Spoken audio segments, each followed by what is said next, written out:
Somewhere beneath the cold, grey surface of the North Sea, something has been transmitting. Not a distress call, not a navigational beacon, not anything that appears on any official registry of signals. It began sometime in the early 1960s, during the deepest freeze of the Cold War, and it has not stopped since. 60 years.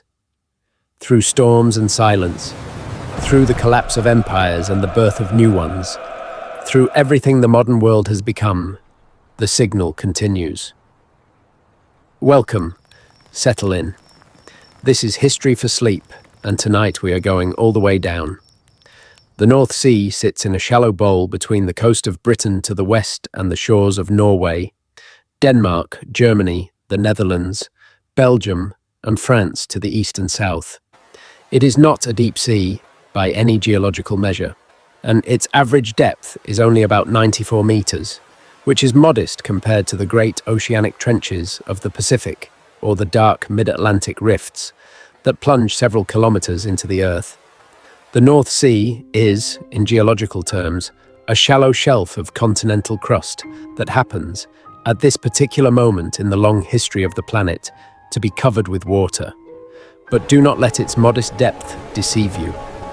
The North Sea is one of the most consequential bodies of water on Earth. It has shaped civilizations.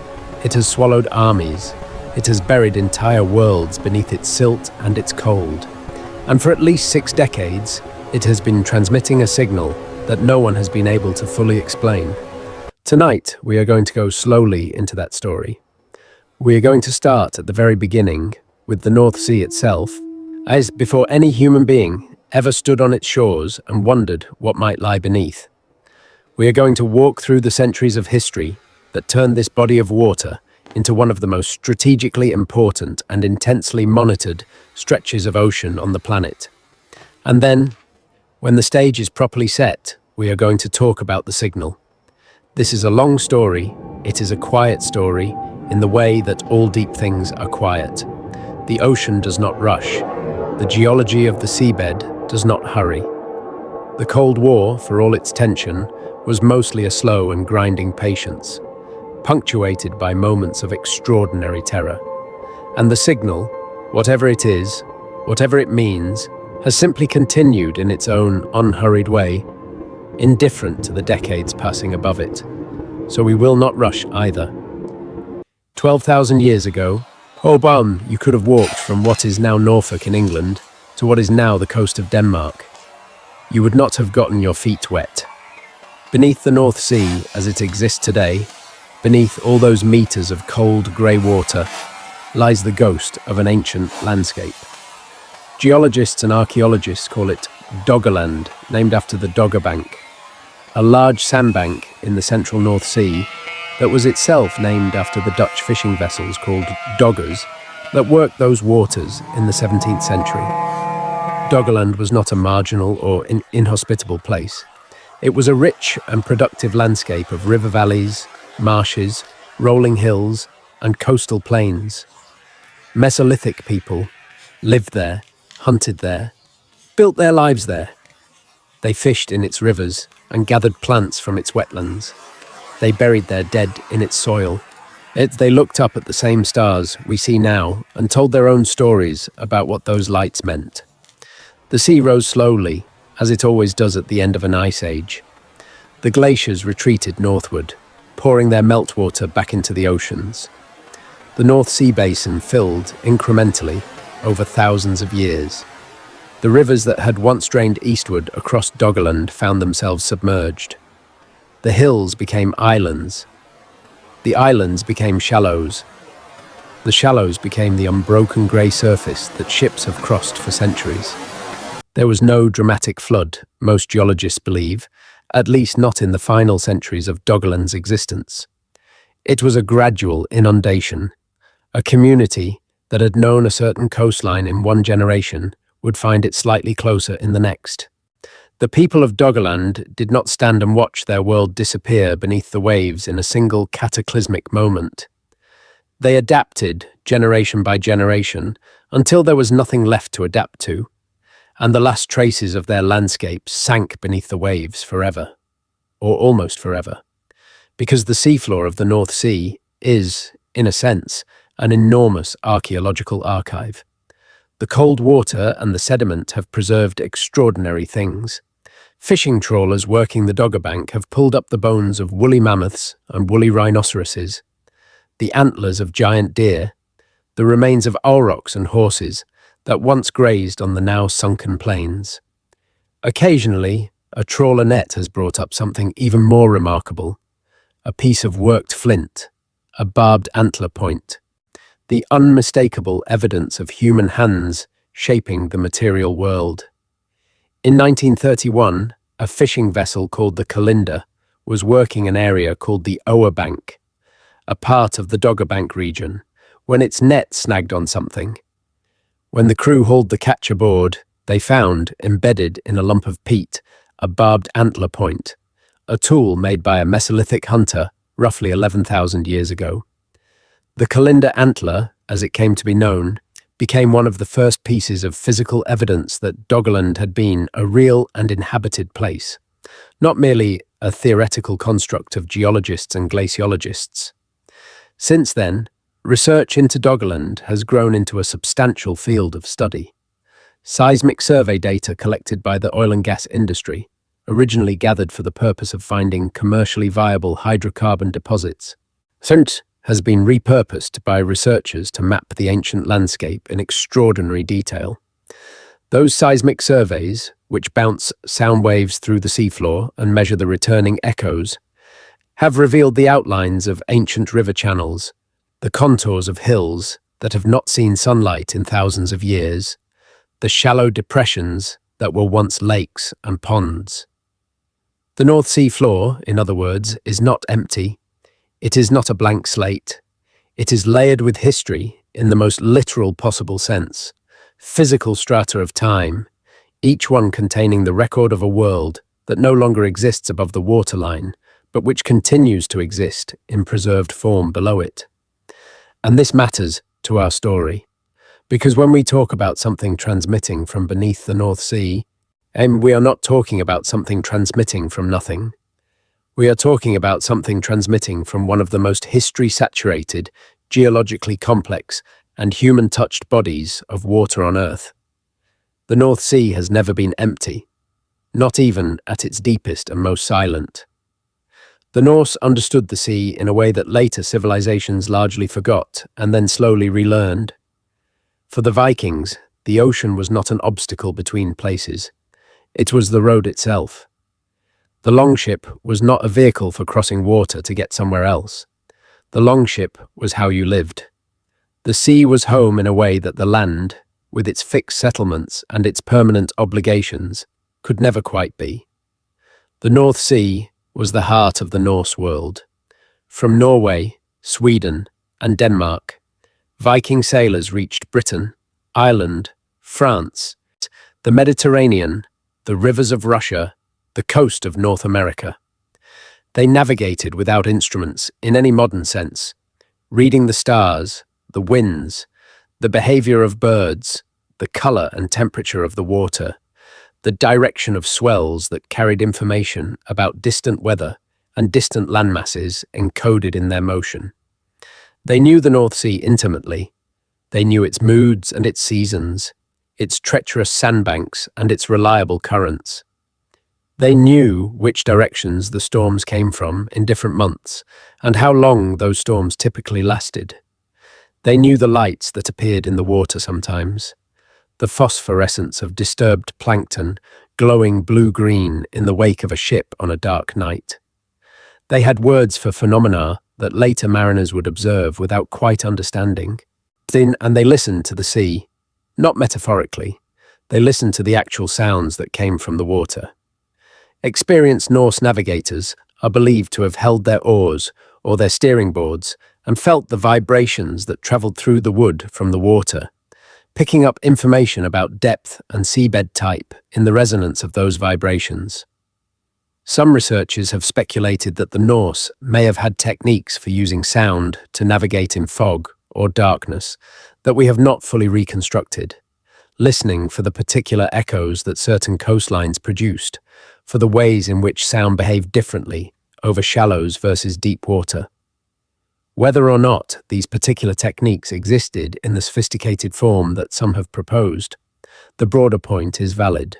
Further, the sea has always been a medium of transmission. Sound travels through water faster and further than it travels through air. The ocean is not silent. It is an environment saturated with sound. From the low-frequency groans of shifting geological plates, to the clicks and calls of marine animals, to the mechanical noise of human activity, all of it mixing and propagating and reflecting and interfering in ways that are extraordinarily complex. The ancient people who lived beside the North Sea and travelled on it did not know the physics of underwater acoustics, but they lived close enough to the water and depended on it deeply enough that they developed intuitions about its sounds and behaviours that modern science has had to work hard to catch up with. The 16th and 17th centuries brought a new kind of activity to the North Sea. Trade had always moved across these waters, of course. The Hanseatic League, that medieval commercial alliance of northern European trading cities, had made the North Sea and the Baltic into the economic engine of northern Europe. Herring, timber, grain, cloth, and eventually spices from the east had flowed back and forth across these waters for centuries. But the emergence of the great maritime empires, the Dutch, the British, the Danish, the Spanish, brought a new scale and a new intensity to the traffic on the North Sea. With increased trade came increased conflict. The Anglo-Dutch wars of the 17th century were fought in significant part in the North Sea. Its great fleets clashed in battles that involved hundreds of ships and tens of thousands of men. The Battle of Texel in 1673, the battles of Solebay, the battles of the Medway. These were not minor skirmishes. They were among the largest naval engagements in European history up to that point, and they were fought in the shallow, choppy, unpredictable waters of the North Sea. Naval warfare in this era was a matter of sound and sight. The roar of cannon fire could be heard 30 or 40 kilometers away on a calm day. The sound traveled not only through the air, but into the water, propagating through the relatively shallow North Sea in ways that the commanders of those fleets did not fully understand, but that affected, in subtle and sometimes dramatic ways, the way ships communicated with each other, and the way they knew an engagement was underway, the way they tracked the movement of fleets that had disappeared behind rain squalls or into the grey murk of a North Sea fog. The development of signals, of formal systems for communicating across the water, was a direct consequence of the complexity and scale of naval warfare. Flag signals, gun signals, light signals, all of these developed through the 17th and 18th centuries into increasingly sophisticated codes. The Royal Navy's signal book, formalized by the late 18th century, was a language unto itself, a system of flags and pennants that could convey complex tactical instructions across miles of open water. Communication across the sea was from the very beginning of organized maritime activity a problem of overcoming distance with whatever medium was available. Main sound, light, physical objects, later electricity, and eventually electromagnetic waves. The history of maritime communication is in many ways the history of human ingenuity applied to the fundamental challenge of sending a message across a medium that does not naturally carry meaning. The North Sea was the laboratory in which much of this ingenuity was developed. Its strategic importance, its constant traffic, its extreme weather, and its proximity to the most economically and militarily powerful nations of the modern world made it an ideal testing ground for every new technology of maritime communication. The 19th century brought the electric telegraph, and with it, the possibility of near instantaneous communication across any distance that a wire could span. The laying of submarine telegraph cables was one of the great engineering achievements of the Victorian era. The first successful transatlantic cable was completed in 1866, after years of failed attempts, and it transformed the world in ways that are difficult to overstate. For the first time in human history, information could travel faster than a human being could carry it. But before the transatlantic cable, before the great deep-water engineering projects of the mid-19th century, the submarine telegraph had been deployed in shallower and more tractable waters. The English Channel was crossed by telegraph cable in 1851. Cables were laid across the North Sea shortly afterward, connecting Britain to the continent, Norway to Britain, the Baltic states to the wider European telegraph network. These cables did not merely transmit messages, they changed the strategic reality of the North Sea. A naval commander, who had previously needed to wait days or weeks for information from distant ports, could now receive it in hours. Governments could coordinate across borders in real time. The commercial possibilities were profound, but so were the military ones. Submarine cables also introduced a new vulnerability. They could be cut. And cutting an enemy's telegraph cables became, in the late 19th and early 20th centuries, a standard opening move of naval warfare. When the First World War began in 1914, Britain's first offensive action of the conflict was not a naval battle or a troop movement. It was the dispatch of a cable ship called the Telconia to the English Channel, where it cut Germany's 5 transatlantic telegraph cables in the small hours of August 5th, 1914, severing Germany's direct communications with the rest of the world and forcing all German overseas communications to be routed through cables owned by neutral nations where they could be intercepted. The North Sea immediately became, in the First World War, one of the most strategically contested bodies of water on the planet. The naval history of the First World War in the North Sea is a story of constraint and tension, as much as it is a story of battle. The British Grand Fleet, based at Scapa Flow in the Orkney Islands, represented an investment in naval power so enormous that both the British and German naval commands were profoundly reluctant to risk it in open battle. The German High Seas Fleet, as based in ports along the German coast, knew that in a direct confrontation with the Grand Fleet, it would almost certainly be destroyed. The British knew that if they lost the Grand Fleet through some combination of bad luck, bad weather, and German ingenuity, they would lose control of the sea lanes that kept Britain supplied and fighting. The result was a strategic stalemate punctuated by a few major engagements.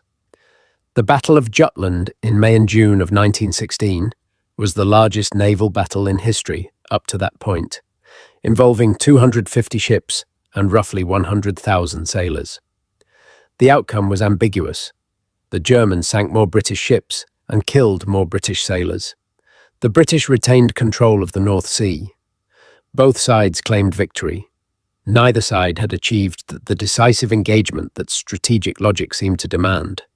Beneath this surface war, however, another war was being fought: the submarine war.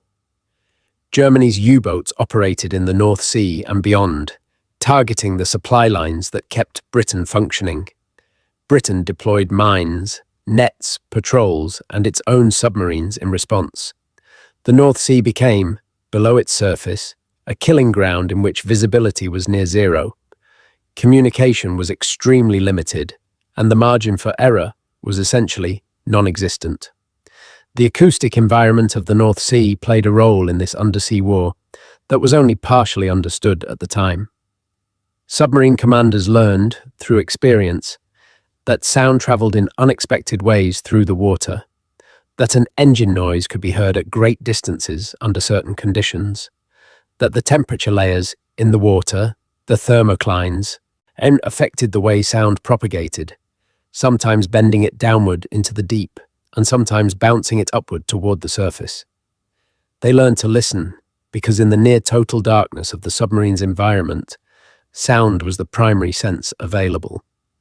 Hydrophones, underwater microphones, were deployed by both sides during the First World War. Initially, crude and limited in their range and sensitivity, they improved rapidly as the war progressed.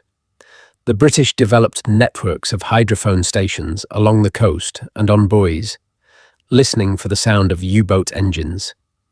The information gathered by these networks was imperfect and often ambiguous, but it contributed to the gradually improving anti-submarine capability that, by 1918, had made the North Sea increasingly dangerous for German submarines. The acoustic war had begun, and it would not end when the shooting stopped. The interwar years, the 2 decades between the armistice of 1918 and the outbreak of war in 1939, were not a period of peace in any deep sense for the North Sea. The geopolitical tensions that had generated the First World War had been papered over rather than resolved by the Treaty of Versailles. Germany, humiliated and economically strangled by reparations demands, was breeding the resentments that would eventually bring National Socialism to power. Britain and France, exhausted and determined to avoid a repetition of the catastrophic losses of the Western Front, pursued policies of appeasement that allowed those resentments to grow unchecked. The North Sea watched all of this, as it had watched so much before. What the North Sea did not know, because it does not know anything in the way that implies consciousness or understanding, but what was happening in and under and around it during those years was preparation.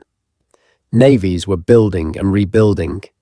Technologies were being developed and tested. The painful lessons of submarine warfare, of acoustic detection, of mine warfare and torpedo attacks were being absorbed and turned into new doctrine and new equipment for the next conflict that everyone hoped would not come, and that most people knew probably would. The British Navy was wrestling, in the 1920s and 1930s, with the same fundamental problem that had nearly broken it in the previous war. The submarine threat. The U-boats had come terrifyingly close to severing Britain's lifelines to the wider world, and the naval establishment understood that in any future conflict, those submarines would be more advanced, more numerous, and more capable than their predecessors. The response had to be more capable as well. ASDIC, the active sonar technology that was being developed and improved through the interwar period, was genuinely promising, but it had limitations that its proponents sometimes overstated. The official position of the British Admiralty going into the Second World War was that the submarine threat had been solved by ASDIC, that British surface vessels equipped with this technology would be able to detect and destroy any submarine they encountered with relative ease. This confidence was not entirely unjustified in the sense that ASDIC really did represent a major advance, but it was far too optimistic about the practical effectiveness of the technology in real operational conditions. And real operational conditions in the North Atlantic and the North Sea are not laboratory conditions. The ocean is not quiet, homogeneous, and cooperative. It is turbulent, layered, and full of competing acoustic sources. ASDIC operators working in these real conditions found their technology far less reliable than the pre-war tests had suggested. The thermal layers that bent and reflected sound also bent and reflected the ASDIC beams, creating dead zones where submarines could hide. The noise of a ship's own propulsion degraded the system's performance at speed. The sound of weather, of other ships, of biological sources all competed with the echoes that ASDIC was trying to detect. The submarine commanders of the Second World War learned quickly how to exploit these limitations. They understood, through experience and through the growing body of knowledge about underwater acoustics that was being assembled by researchers on all sides, that the ocean was not equally transparent to acoustic detection in all directions and at all depths. They learned to use the thermal layers as shields, diving to find the layer and positioning themselves below it, where ASDIC beams could not easily reach. They learned to go slow and minimize their own acoustic signature when they suspected a surface vessel was searching for them. They learned, in short, to play the acoustic game, and the game got more sophisticated as the war went on. Both sides invested in research programs aimed at better understanding the acoustic environment of the ocean and how to exploit or counter it. British, American, and Canadian researchers developed improved detection technologies, improved analysis methods, improved training for operators. German researchers developed better sound quieting for their submarines, better understanding of how to exploit ocean acoustics to their advantage, better countermeasures to the Allied detection systems. The North Sea itself, though not the primary arena of the submarine war, was an important training and proving ground for these technologies and doctrines. Its proximity to British naval bases, its well-known geography, its representative acoustic character made it a natural location for testing equipment and training operators in conditions that were more realistic than anything achievable in a harbour or a lake. And all of this activity, all of this listening and transmitting and analysing, was building a body of knowledge and a set of technological capabilities that would be carried forward into the Cold War.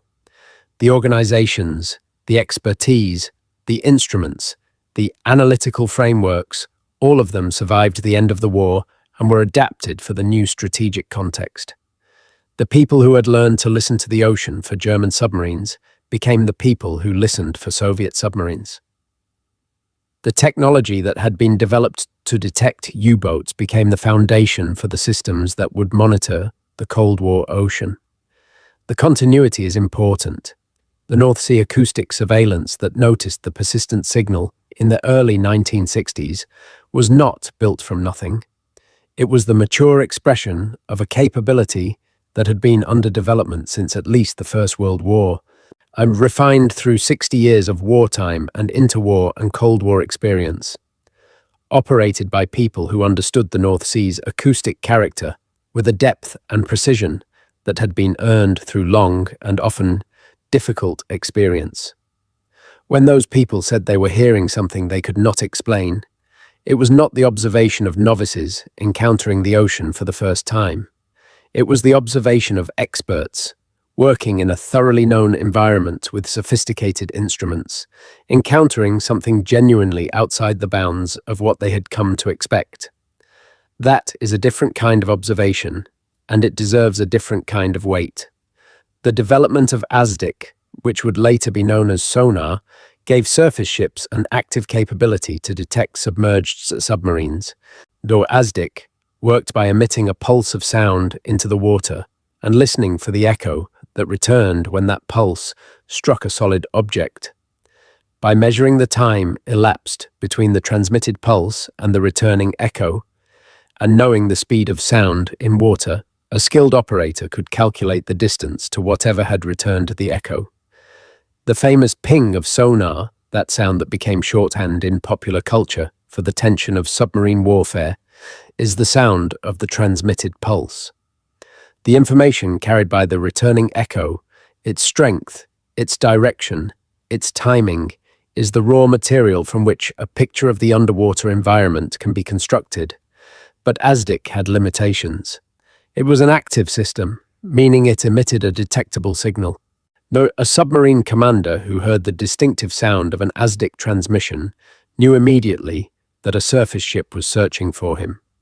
This gave the submarine some warning, however limited, and ASDIC was significantly degraded by thermal layers in the water, by the presence of schools of fish, by the noise of the ship's own propulsion, and by a dozen other environmental factors that made the North Sea a particularly challenging acoustic environment. The Second World War brought all of these technologies and the doctrines built around them into catastrophic collision. The Battle of the Atlantic was fundamentally a battle over the acoustic environment of the ocean. German submarine commanders tried to operate silently, to slip through the gaps in the Allied detection networks, and to strike and then escape before the response could be organized. Allied convoy escorts tried to find, fix, and destroy submarines before they could attack. Both sides invested enormous resources in the technology and the trained personnel required to hear the ocean and make sense of what they heard. The North Sea in the Second World War was in some respects less central to the submarine campaign than the open Atlantic. Its shallowness made it difficult country for submarines, which preferred deep water, where thermal layers and the geometry of the ocean gave them more places to hide. The major U-boat campaign was conducted in the deep Atlantic, against the convoys that carried supplies from North America to Britain and from Britain to the Soviet Union. But the North Sea was not quiet. German E-boats, the fast attack craft that proved so effective in hit-and-run raids on convoys in the shallow coastal waters, operated throughout the North Sea. Mines were laid in enormous numbers by both sides. The British and Norwegian coastlines were the site of constant small-scale naval operations. And beneath all of this, the broader acoustic war was being fought, the constant monitoring of the underwater environment for anything that might indicate enemy activity. It was also during the Second World War that a particular piece of technology was developed that would become crucial to the story of the signal we are working toward. That technology was the hydrophone array, a network of hydrophones positioned at carefully chosen points and connected together so that their combined output could reveal not just the presence of a sound, but its direction, its distance, and its character. The idea of combining multiple hydrophones to improve acoustic performance had been explored during the First World War, but the mathematics and the electronics required to make it truly effective had not existed. By the mid-1940s, those tools were available, and research programs on both sides of the Atlantic began serious work on the problem of long-range passive acoustic surveillance. The ability to listen to the ocean over vast distances without emitting any detectable signal. The physics that made this possible was not new. In the 1940s, an American oceanographer named Maurice Ewing had been studying the acoustic properties of the deep ocean and had identified a remarkable feature of the underwater sound environment.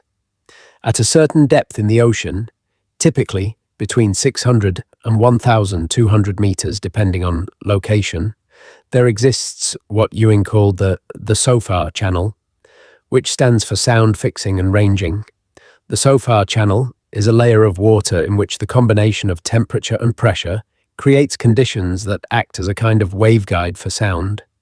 Sound entering the channel from above or below is refracted back toward it, trapping the acoustic energy and allowing it to propagate over extraordinary distances with very little loss.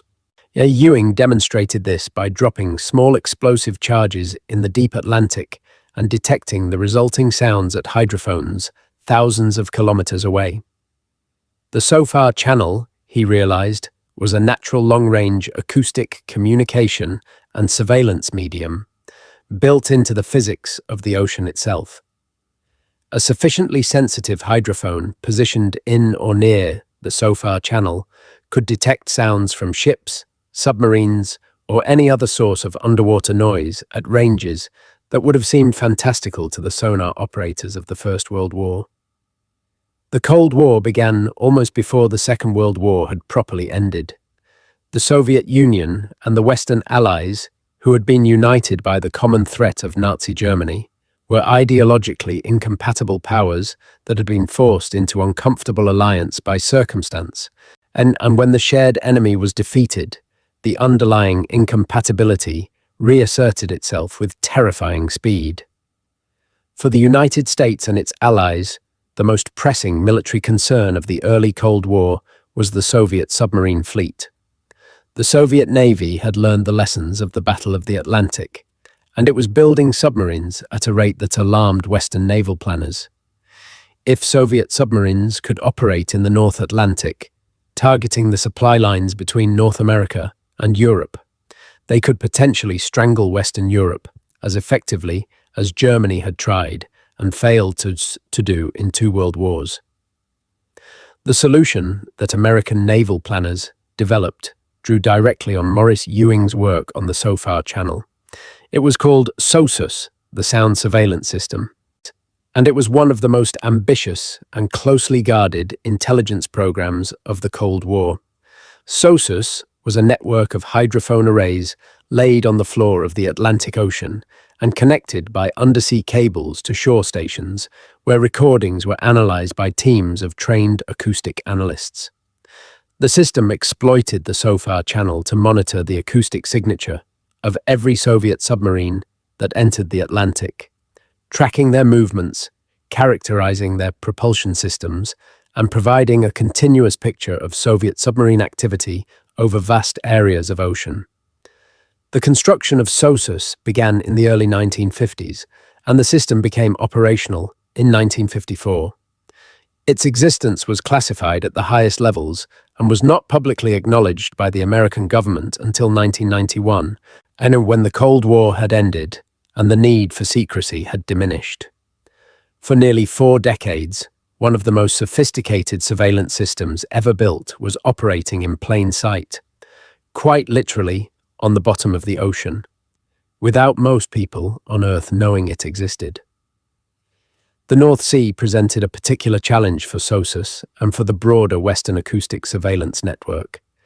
The sea's relative shallowness meant that the SOFAR channel was not available in the way it was in the deep Atlantic. The acoustic environment of the North Sea was dominated by thermal noise, biological noise, the mechanical noise of the enormous amount of commercial shipping traffic that crossed it daily, and the complex reverberations and reflections created by the irregular, sediment-covered seabed. Listening to the North Sea was like trying to hear a conversation in a very crowded and noisy room, compared to the relative clarity of listening in the deep ocean. But the North Sea was strategically critical. Soviet submarines that operated in Norwegian fjords, that passed through the GIUK Gap, the stretch of ocean between Greenland, Iceland, and the United Kingdom, needed to be tracked. The approaches to British ports needed to be monitored. The shallow waters that Soviet surface vessels and submarines might use in any hypothetical conflict needed to be understood acoustically. And so the Western Alliance invested enormously in listening to the North Sea. Shore stations were established along the coasts of Britain, Norway, Denmark, and the Netherlands. Hydrophone systems were deployed on the seabed. The acoustic environment of the North Sea was studied, mapped, and monitored with an intensity that few other bodies of water in the world received. The people who worked in those listening stations during the 1950s and 1960s were, for the most part, young men who had been recruited for their patience, their attention to detail, and their aptitude for the peculiar skill of reading acoustic data. They sat for long hours in front of instruments that converted underwater sounds into visible traces on paper or screens, learning to distinguish between the signature of a Soviet submarine and the noise of a fishing trawler, between the groan of a shifting sandbar and the sound of a ship's propeller at low speed. It was painstaking, unglamorous work, and it was entirely classified, for the analysts could not discuss what they did with their families or friends. They could not write about it. They could not share what they learned with researchers outside the narrow circle of those who had the appropriate clearances. They lived, in a sense, in a parallel world, one where the cold grey surface of the North Sea was transparent, where the movements of ships and submarines below it were as visible as the movements of pedestrians on a clear day, and where the acoustic language of the ocean had been learned and decoded to a remarkable degree. It was in this context, in the late 1950s and early 1960s, that something began to be noticed that no one could immediately explain. The North Sea hydrophone networks were picking up a signal that did not correspond to any known source. Let us be careful here, because precision matters in a story like this. The word signal carries a weight of implication that can easily run ahead of the actual evidence. When we say signal, we mean, in the most literal sense, a detectable variation in the acoustic environment that has identifiable characteristics, that repeats or persists over time, and that cannot immediately be attributed to a known source. The North Sea is an extraordinarily noisy acoustic environment. At any given moment, hydrophones deployed in its waters are picking up the propellers of dozens or hundreds of ships, the biological sounds of fish and marine mammals, the geological sounds of sediment movement and gas seepage from the seabed, the turbulence generated by the North Sea's frequently rough weather, the mechanical noise of offshore industrial activity, and 100 other sources.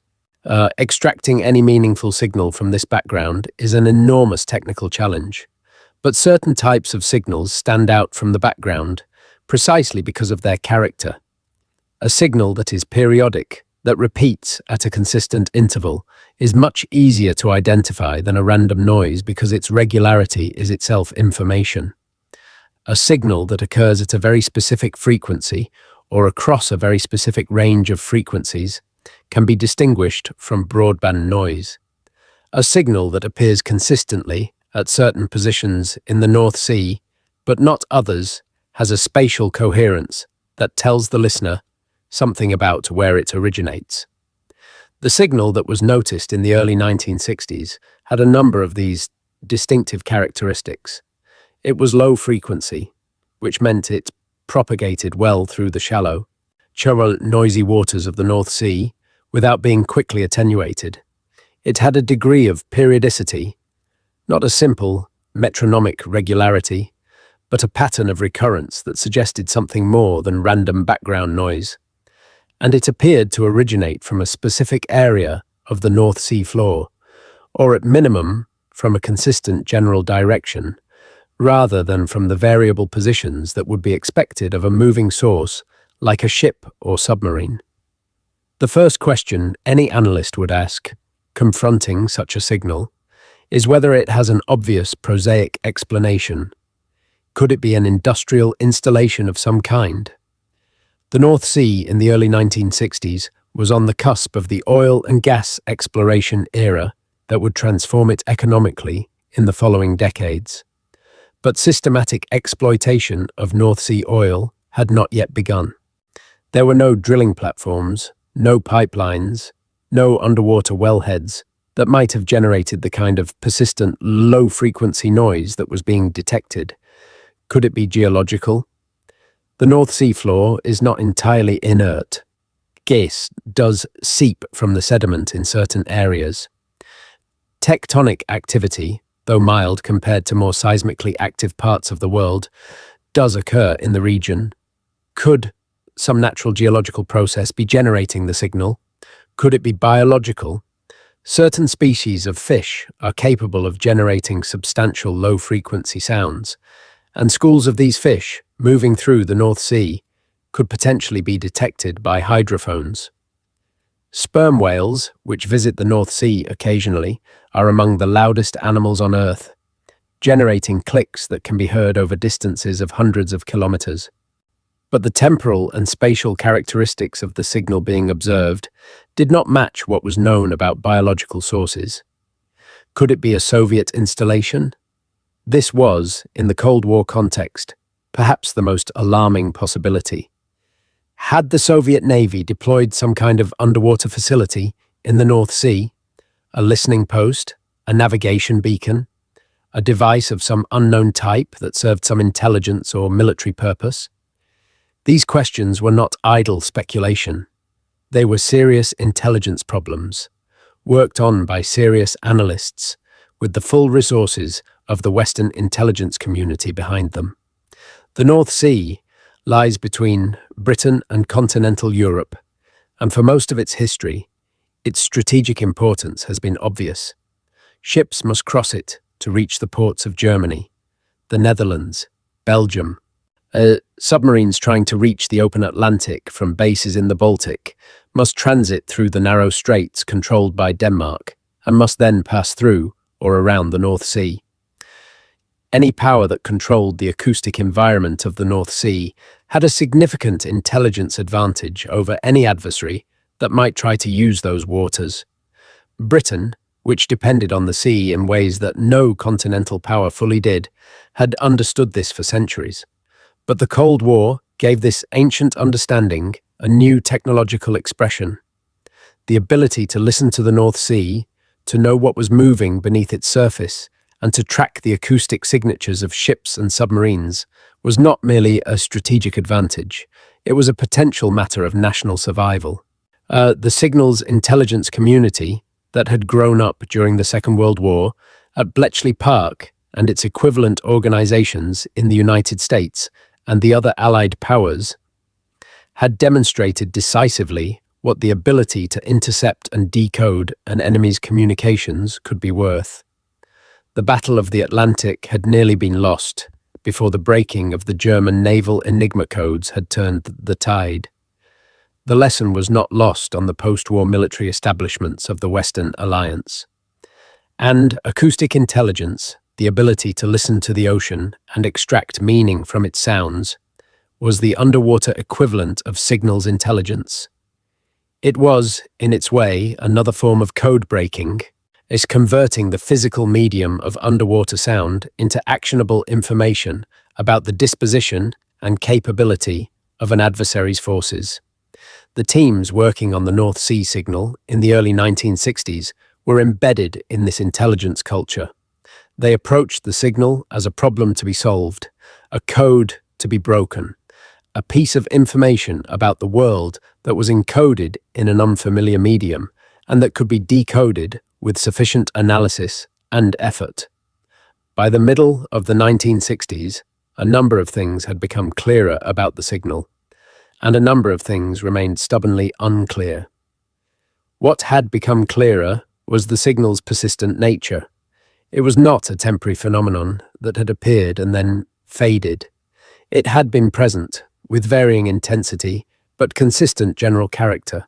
And for the several years during which it had been systematically monitored, something was generating it continuously, or very nearly so, and whatever that something was, it showed no signs of stopping. Its location had been narrowed somewhat. Triangulation using multiple hydrophone stations suggested a general area of origin in the central or northern North Sea, though the precise localization was complicated by the complex acoustic environment, which bent and reflected sound in ways that made precise source location difficult. It was somewhere under the North Sea. That was about as specific as the available technology and the acoustic conditions allowed. Its character had been analyzed in considerable detail. The signal was not a simple tone at a single frequency. It was more complex than that, containing energy across a range of low frequencies, with a particular structure that suggested it might be generated by a resonant process of some kind, something vibrating or oscillating in a way that produced this characteristic pattern of frequencies. The periodicity that had initially attracted attention was real, but not perfectly regular, which made it harder to fit the signal into the category of a deliberate transmission, the kind of thing a beacon or a navigation aid would produce. What remained unclear was far more important: the source, the mechanism, the purpose, if any. Whether the signal was natural or artificial, whether it had always been there and had simply not been noticed before the North Sea hydrophone networks were deployed, or whether it had begun sometime in the 1950s or early 1960s and was therefore genuinely new. This last question was particularly vexing. If the signal had always been there, then it was presumably geological, biological, or some other natural phenomenon, and the intelligence implications were limited. If it had begun recently, then it was more likely to be artificial, and its origin, purpose, and implications were very much open questions with potentially significant strategic consequences. The challenge of answering the question of when the signal had begun was essentially insurmountable with the data available. There were no hydrophone recordings from the North Sea before the deployment of the surveillance networks in the early 1950s. If the signal had been present in 1930 or 1940 or 1950, there was no record of it. Because no one had been listening with the right instruments in the right places. The absence of earlier records could not be taken as evidence that the signal had not existed earlier. It could only establish that, As far as the available records were concerned, the signal had been present since the networks began recording. In 1963, a Soviet naval officer, who would later defect to the West, described, in his debriefing, something that caught the attention of analysts who had been working on the North Sea signal. He was not describing the signal directly. He was describing something else entirely, an odd and persistent phenomenon that Soviet submarine crews in the North Atlantic and the North Sea had been encountering for years, and that had become a subject of concern and discussion within the Soviet Navy. And Soviet submarine crews called it the quacker. The name came from the sound itself. In the recordings that circulated within the Soviet submarine service, it was described as resembling the sound of a frog, a rapid, repeating sequence of pulses that seemed to follow Soviet submarines through the water. It appeared suddenly, tracked a submarine for a period of time, and then disappeared. Sometimes it appeared again, hours or days later. Sometimes it did not reappear at all. The Soviet Navy's first instinct was that the quackers were some kind of Western surveillance technology, an active sonar system or some kind of targeting device that was being used to track Soviet submarines. If so, it was more sophisticated than anything Soviet naval intelligence had been able to identify, because despite considerable effort, no surface ship or other obvious platform that might carry such a system was ever found in association with a quacker contact. The alternative explanation that some Soviet analysts considered was more unsettling. Perhaps the quackers were not a human technology at all. Perhaps they were biological in origin, some species of marine animal capable of producing sounds that, in the underwater acoustic environment, resembled the kind of targeted persistent signal that a tracking sonar might generate. No such species was known. The marine biology of the North Sea and the North Atlantic was reasonably well understood by the 1960s, at least in broad outline, and nothing in the scientific literature described an animal capable of producing sounds with the characteristics of the quackers. That did not prove that no such animal existed. Of course, the ocean has always been full of things that science has not yet described, but it made the biological explanation harder to sustain. The quackers were never fully explained. They were reported throughout the 1960s and 1970s, and then, according to the defector accounts that provide most of what is publicly known about them, they stopped appearing in the mid-1980s. Whether they stopped because the source of the phenomenon ceased, or because changes in Soviet submarine operations meant that submarines were no longer encountering whatever generated the sounds, or because the quackers had always been something prosaic that was eventually identified and reclassified within the Soviet Navy's internal reporting, is not known. The Soviet records that might clarify the question have not been made public. The connection between the quackers reported by Soviet submariners and the persistent low-frequency signal being monitored by Western hydrophone networks in the North Sea was noticed at the time, and it generated significant analytical attention. Were they the same phenomenon? Were they related phenomena generated by the same source? Or were they entirely separate things that had been superficially confused because both were unexplained sounds in the same general body of water? No definitive answer has been established. But the quackers matter to this story because they suggest that whatever was generating acoustic anomalies in the North Sea and the adjacent North Atlantic in the 1960s and 1970s was of sufficient salience that it was being noticed by both sides of the Cold War, from their very different monitoring positions and with their very different analytical frameworks. Something was there. Both sides knew it. Neither side could fully explain it. The North Sea oil boom began in the mid-1960s and transformed the region utterly. The discovery of the Groningen gas field in the Netherlands in 1959, the largest natural gas field in the world at the time, had demonstrated that the continental shelf under the North Sea contained enormous hydrocarbon reserves. The race to find and develop those reserves began almost immediately, and it proceeded with extraordinary speed. By the late 1960s and through the 1970s, the North Sea was being drilled at dozens of locations simultaneously.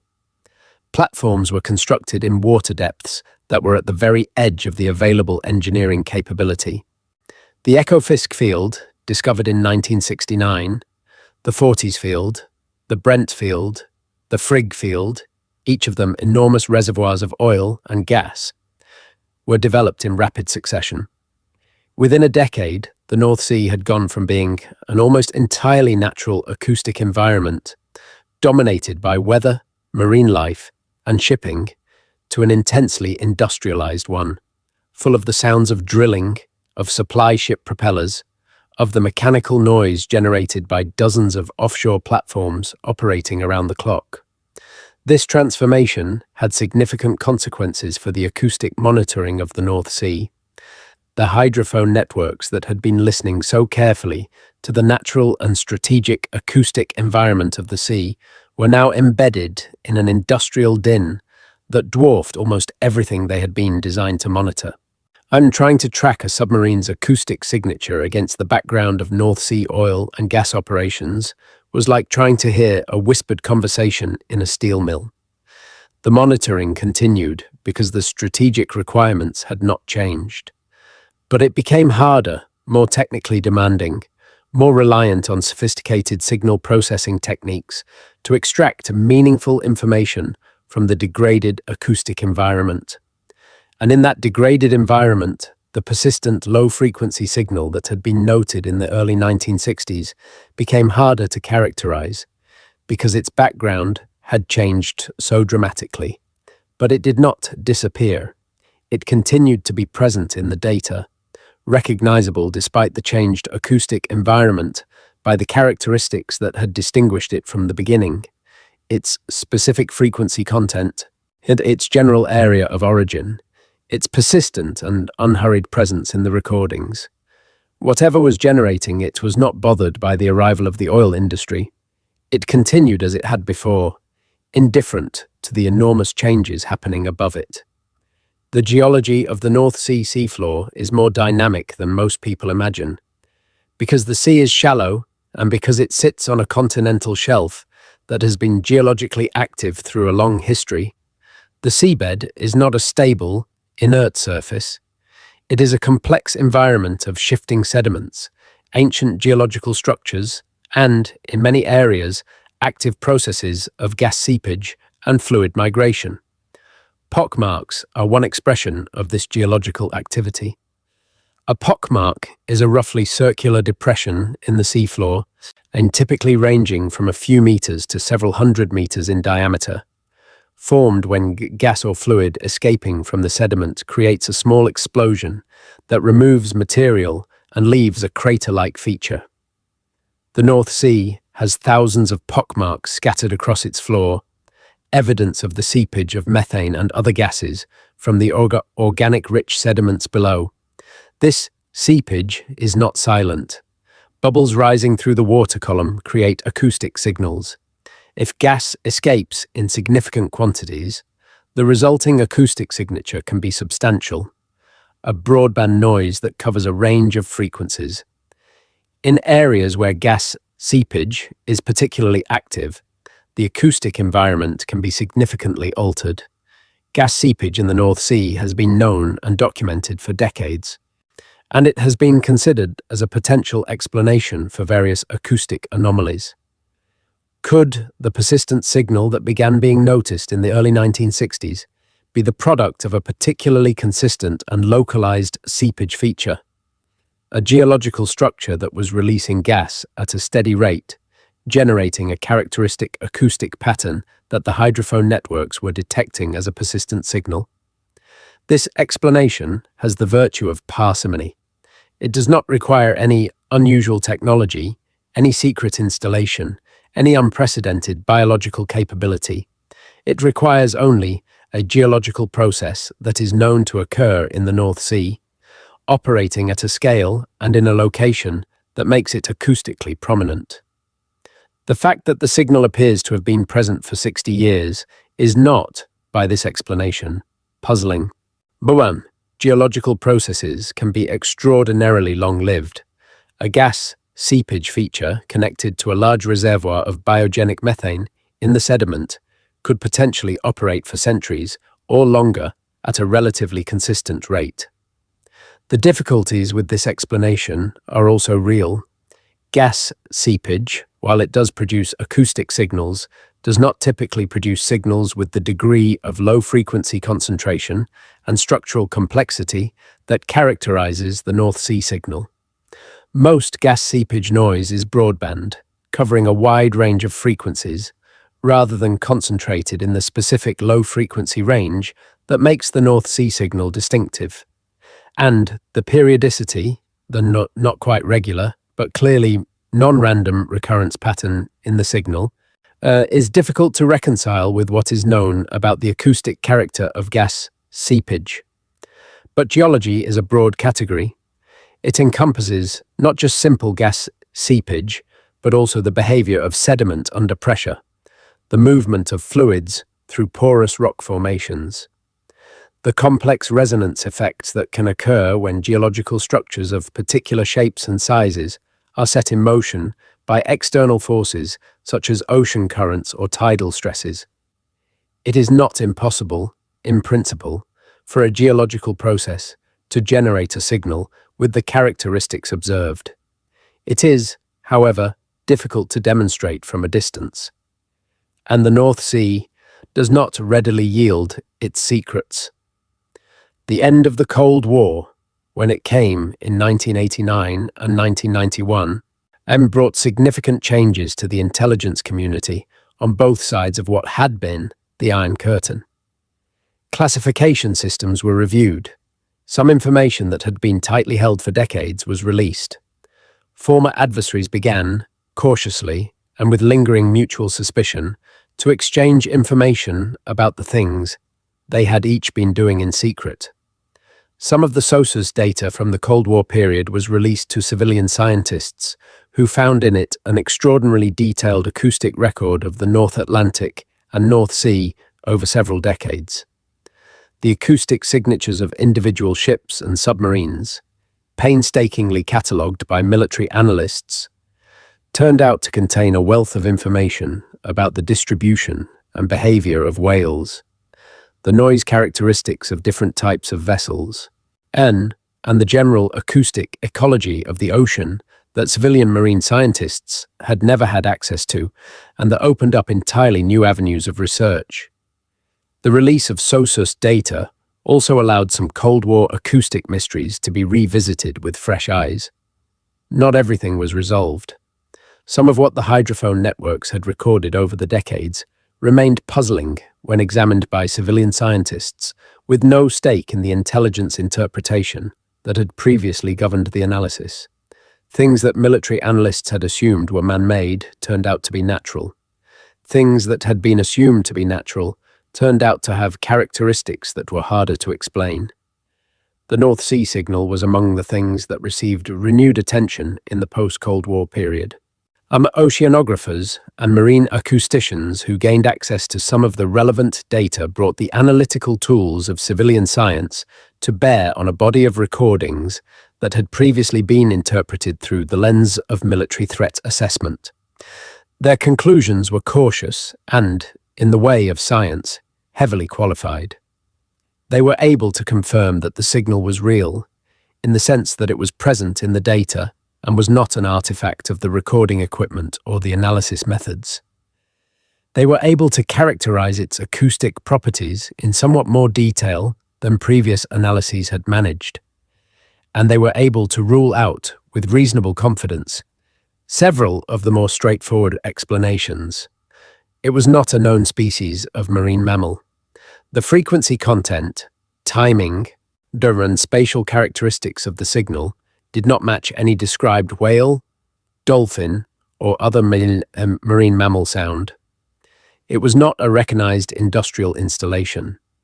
The closest matches in the acoustic databases of offshore industrial activity were not close enough to be convincing. It was not obviously consistent with the known characteristics of geological gas seepage, though this explanation could not be entirely ruled out. What they could not do, with the data available, was positively identify the source. There is a broader context for North Sea acoustic mysteries that it would be a mistake to ignore. The 1990s saw the public revelation of several Cold War underwater programs that had previously been entirely unknown to the general public. And this broader context is important for understanding the plausibility of different explanations for the North Sea signal. Operation Ivy Bells, for example, was a joint NSA and US Navy program that throughout the 1970s attached recording devices to Soviet undersea communication cables in the Sea of Okhotsk and elsewhere, tapping the communications of Soviet naval facilities. The program was eventually compromised when an NSA employee sold information about it to the Soviet Union. But before its compromise, it had operated successfully for years, with regular visits by American submarines to replace the tape recording devices. The existence of Ivy Bells demonstrated something that had been, in principle, and obvious but had not been confirmed in public, that the major intelligence services of the Cold War were perfectly willing and capable of deploying long-duration, autonomous devices in the ocean, devices that could operate unattended for extended periods, and that required no conspicuous surface presence to function.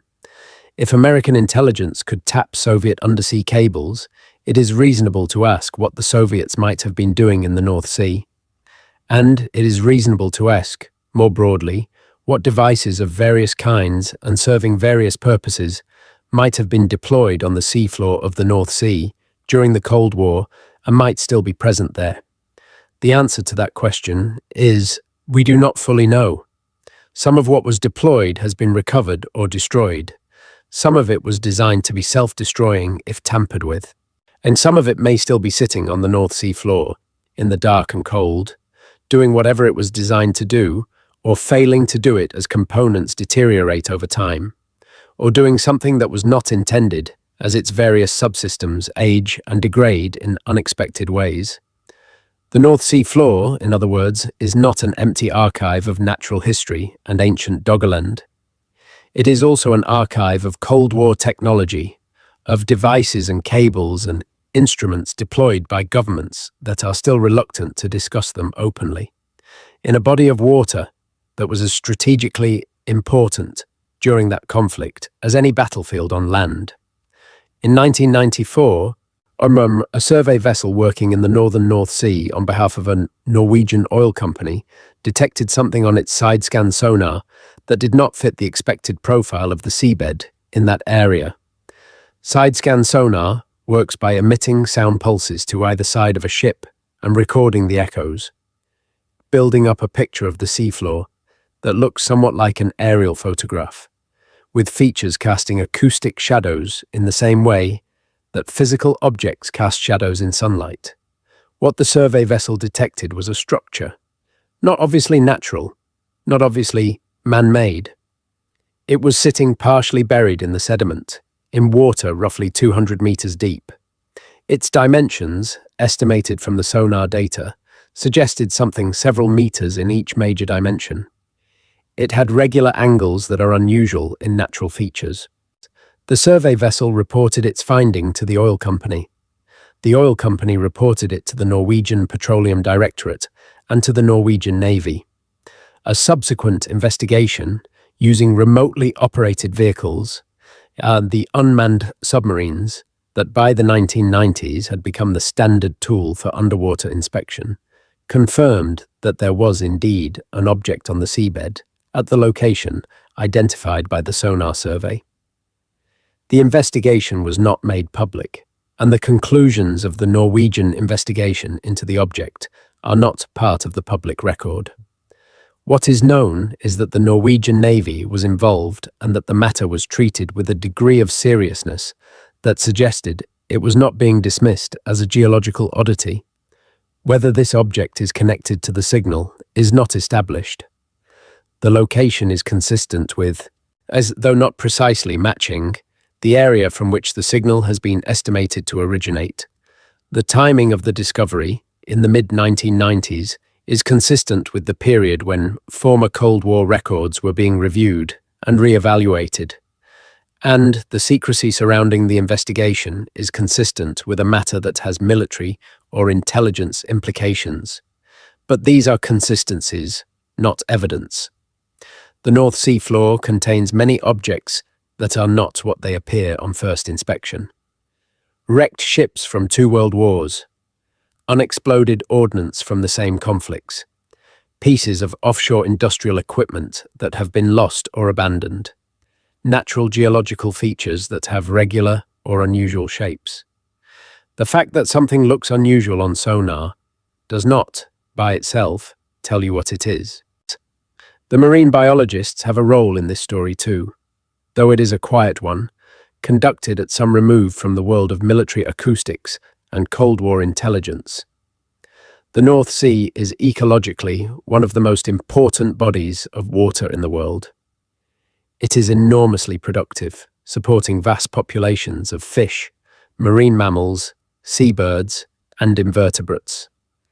And it is acoustically extremely active in a biological sense. Fish communicate acoustically, more of them than most people realize. Cod, which were historically among the most abundant and commercially important fish in the North Sea, are capable of producing sounds during their spawning behavior. Herring, perhaps the most commercially significant species in North Sea history, generate sounds by releasing gas from their swim bladders, and sounds that were only documented by science in the early 2000s, but that had almost certainly been present for as long as herring had existed. The acoustic contribution of marine life to the North Sea sound environment is substantial and poorly understood in detail. Most of what marine biologists know about underwater sound production by fish and invertebrates has been established only in the last few decades, and there is good reason to believe that many species have acoustic behaviors that science has not yet characterized. Could the signal be biological in origin? Could some population of fish or other marine animal be generating sounds that, in the aggregate, produce the persistent low-frequency signature that the hydrophone networks have detected? This is not a trivial question. The Biological Sounds Group at the North Sea Acoustics Research Program, which operated through the 1990s and 2000s, invested considerable effort in cataloguing the acoustic contribution of different species to the North Sea sound environment, partly as a baseline for environmental assessment related to offshore industrial activity. In the course of that work, researchers occasionally encountered acoustic patterns that did not have an immediate biological explanation, features of the sound environment that could not be attributed to any known species with the available evidence. The results of this research are largely in the scientific literature, but the literature is vast and technical, and the connection between specific findings and the larger question of the persistent North Sea signal is not always made explicitly. Scientists working on specific problems in marine acoustics are not necessarily aware of the broader intelligence history of North Sea acoustic monitoring. And the people who do know the intelligence history are generally not in the business of publishing in the scientific literature. This is one of the persistent difficulties of trying to understand the North Sea signal. The story involves multiple communities of knowledge: military acoustics, marine biology, geology, oceanography, Cold War history, and intelligence analysis that do not communicate easily with each other and that have developed largely independent frameworks for understanding the same physical phenomena. Military acoustic analysts learned to recognize the sounds of Soviet submarines and surface ships, and they built a classification system oriented toward identifying man-made sources. Biologists learned to recognize the sounds of different species and built a classification system oriented toward identifying natural sources. Geologists developed frameworks for understanding the acoustic signatures of geological processes. Each of these communities has been working on pieces of a puzzle without necessarily having access to all the other pieces. There have been efforts to integrate these different knowledge bases. The post-Cold War opening of some military acoustic databases to civilian scientists was one such effort. International programs for ocean noise monitoring, which seek to characterize the acoustic environment of the world's oceans for conservation purposes, are another.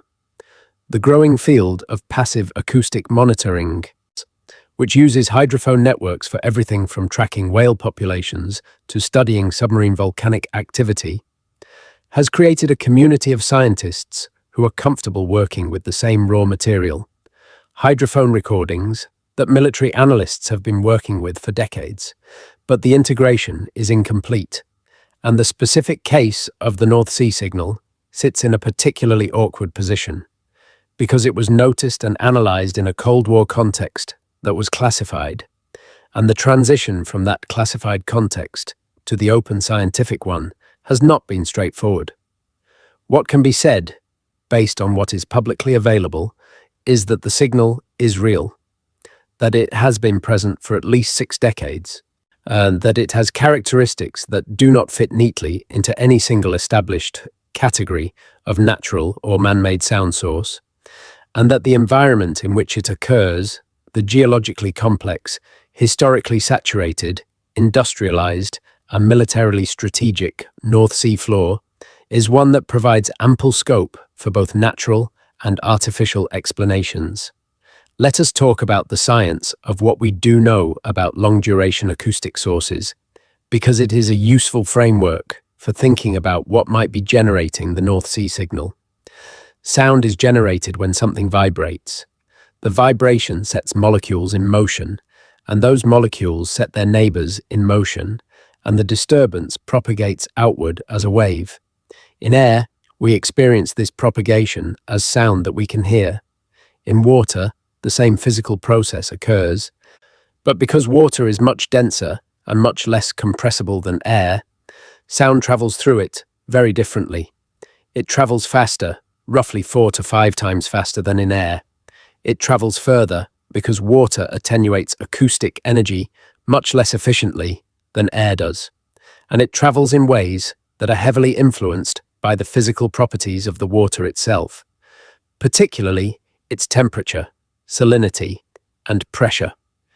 For a sound source to generate a signal that persists for 60 years, it must be sustained by some ongoing process.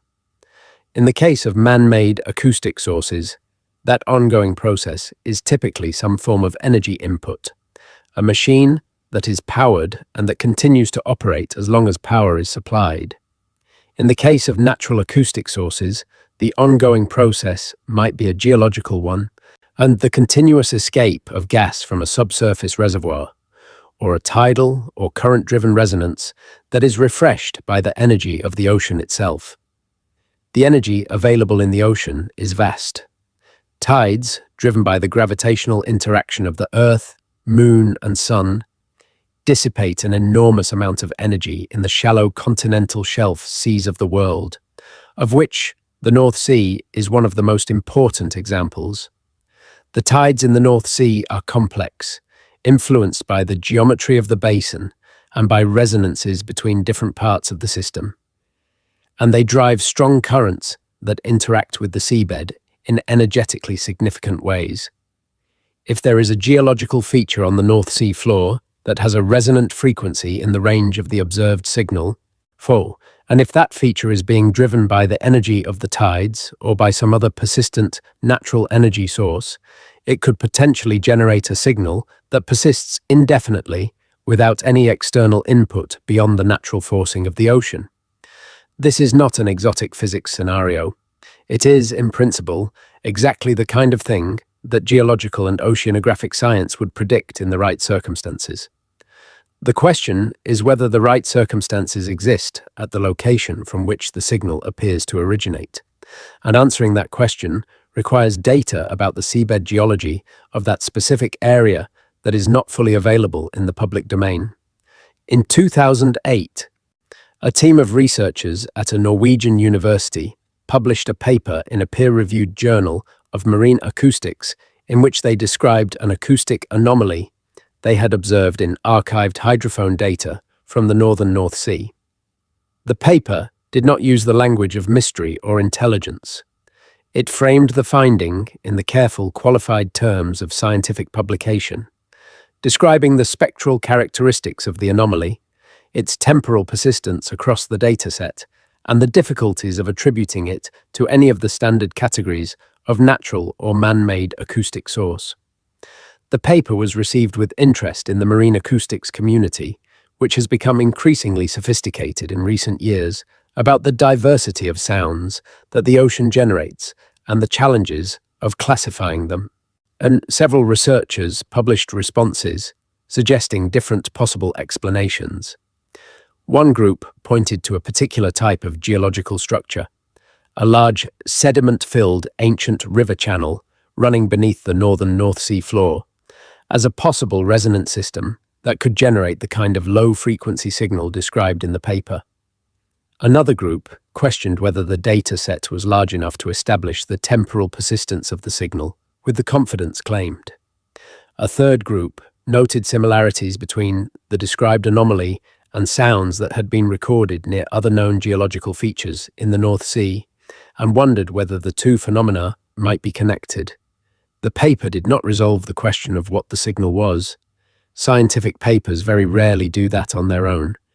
Science works by accumulating evidence, by building consensus, slowly through the accumulation of multiple studies that approach the same question from different directions, by the gradual narrowing of the range of plausible explanations until something that can be called understanding emerges. The process takes time, and the specific question of the North Sea signal is a difficult one, because the evidence needed to answer it is not easily gathered. To truly localize the source of the signal, you would need a dense network of hydrophones deployed in its estimated area of origin, operating over a sufficient period to characterize its temporal behavior in detail, and equipped with the kind of directional capability that would allow the location to be triangulated to a specific point on the seabed. And that is a significant logistical and financial undertaking, and it would need to be justified on scientific grounds in a competitive research funding environment that has many other priorities. There is a romantic version of this story and a mundane version, and the truth almost certainly lies somewhere between them, as it usually does. The romantic version is that something deliberate and unknown was placed on the floor of the North Sea during the Cold War, something that has been transmitting a signal ever since, perhaps a beacon, perhaps a listening device, perhaps something with a purpose that neither side of the Cold War has ever publicly acknowledged. In this version, the signal is a voice from the secret history of the 20th century, still broadcasting into a world that has largely forgotten the conflict that created it, a ghost of the Cold War haunting the grey waters above it. The mundane version is that the North Sea, like all natural environments, generates acoustic phenomena that are imperfectly understood, and that one of these phenomena has characteristics that made it interesting to military intelligence analysts in the 1960s and interesting to marine acousticians in the 2000s, but that will ultimately prove to have an explanation that is geological or biological in nature, and that, while scientifically interesting, carries no particular historical significance. The truth, as suggested earlier, is probably somewhere between these. The Cold War military acoustic surveillance apparatus that monitored the North Sea for decades was real, and it did discover things that were subsequently classified, some of which have been partially disclosed and some of which have not. The North Sea floor does contain man-made objects from that period, some of them acoustic instruments of one kind or another. Whether any of those objects are still generating detectable signals 60 years after their deployment is genuinely uncertain, partly because the technology of the Cold War was not always built with such long operational lives in mind, and partly because the information needed to assess this is not publicly available. At the same time, the North Sea is a geologically active environment with a complex acoustic character, and the range of natural phenomena that can generate acoustic signals has expanded substantially in scientific understanding since the 1960s. What could not be explained by reference to known natural sources in 1965 may be explicable by reference to natural sources in 2025. Not because the signal has changed, but because science's understanding of what the ocean can generate has deepened considerably. What continues to make the signal interesting, regardless of its ultimate explanation, is what it represents in the history of listening to the ocean. The development of acoustic surveillance technology in the Cold War was one of the great secret scientific and engineering achievements of the 20th century. The ability to listen to the ocean over continental distances, to identify individual ships and submarines by their acoustic signatures, to maintain a continuous picture of submarine activity across millions of square kilometers of ocean, required physics, mathematics, engineering, signal processing, and human expertise at a scale and sophistication that rivaled any other intelligence enterprise of the era. The people who built and operated those systems, who sat in windowless rooms listening to the ocean hour after hour and year after year, were performing a remarkable act of sustained attention. They were translating the acoustic language of the ocean into information about the disposition of military forces, contributing to the deterrence that kept the Cold War from becoming a hot one in the waters of the North Atlantic and the North Sea. And in the course of that sustained attention, they noticed things that their mission had not prepared them to explain. The quackers heard by Soviet submariners, the persistent low-frequency signal in the North Sea, as various other acoustic anomalies that appear in the declassified records of the Cold War acoustic surveillance programs. These things were real, they were noticed, they were analyzed to the extent that available tools allowed, and they were not explained. They joined the category of legitimate scientific mystery, things that the evidence is insufficient to resolve, but that the evidence is also insufficient to dismiss. The North Sea today is very different from the North Sea of the early 1960s. The oil industry has transformed its seabed and its acoustic environment. Climate change is altering its temperature, salinity, and circulation patterns. The populations of fish and marine mammals that inhabit it have changed substantially due to fishing, pollution, and the broader changes in marine ecosystems that are occurring globally.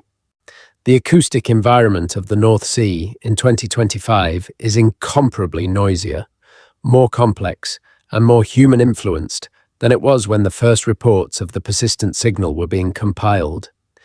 In that noisier, more complex environment, detecting a persistent, low-frequency signal that has been present since the 1960s is both easier and harder than it was then. Easier because the hydrophone technology and signal processing's capabilities available now are vastly superior to what existed in 1963. The ability to filter noise, to extract weak signals from overwhelming backgrounds, to characterize the spectral and temporal properties of acoustic phenomena with precision, has improved by orders of magnitude.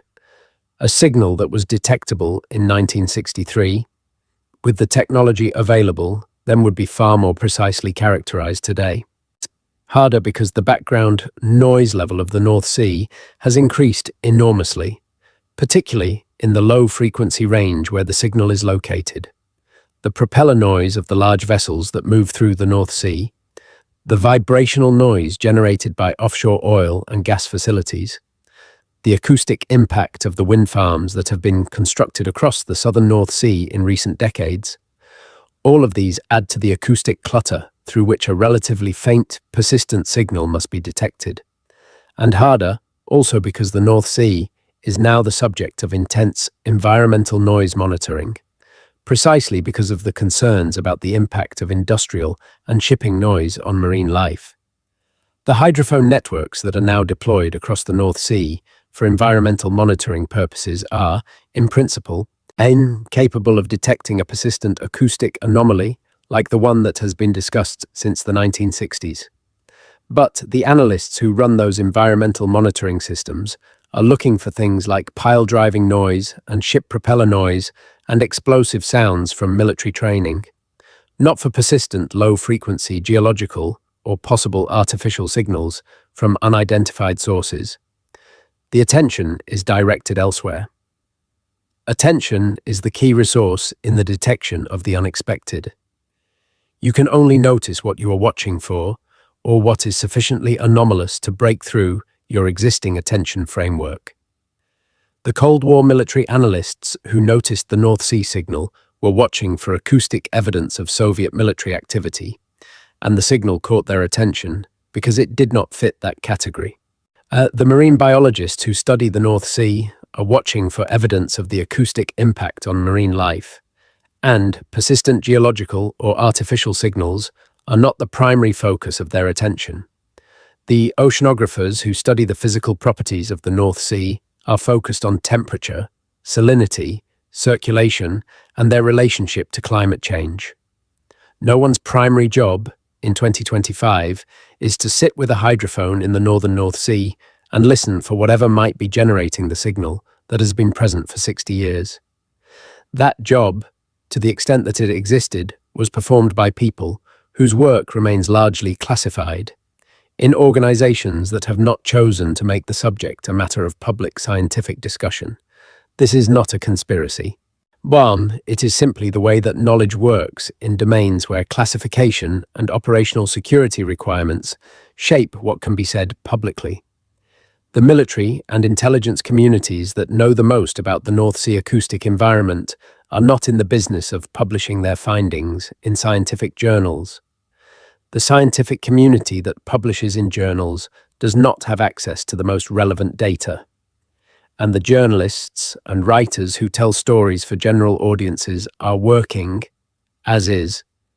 This narrator, from the fragments of information that have made their way into the public domain, through declassification, through defector accounts, through the cautious publications of researchers who have had partial access to relevant data. The result is a story that is genuinely incomplete, and not because the events it describes are fictional, but because the full record of those events is not available. There is something appropriate about this incompleteness, given the nature of the phenomenon itself. The ocean does not give up its secrets easily. It is the oldest and deepest archive on the planet, containing not just the record of geological time, but the accumulated history of everything that human beings have done in and around it. Its capacity for preservation is extraordinary. Whether of biological material in the cold, anoxic sediment of the deep seabed, or of acoustic information in the hydrophone networks that have been listening to it for decades. And its capacity for concealment is equally extraordinary.